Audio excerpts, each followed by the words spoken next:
Se você busca a privacidade de um sobrado individual com o acabamento de um alto padrão, este triplex em Santa Felicidade é a escolha definitiva. Localizado estrategicamente de frente para a rua, no residencial Túlio 5, este imóvel impressiona logo na chegada com seu charmoso jardim frontal e arquitetura imponente. São 192 metros quadrados de área útil, em um terreno amplo de 323 metros, garantindo uma incidência solar privilegiada durante todo o dia. No térreo social, encontramos uma sala ampla para 2 ambientes com acabamento em porcelanato e um lavabo elegante.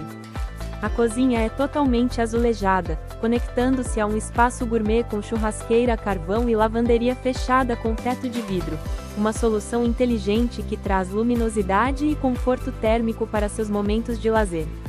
Subindo para a área íntima, o destaque absoluto é a suíte master, equipada com uma hidromassagem para 2 pessoas, perfeita para o seu descanso. Os outros 2 dormitórios são espaçosos e contam com uma sacada exclusiva com vista para a rua.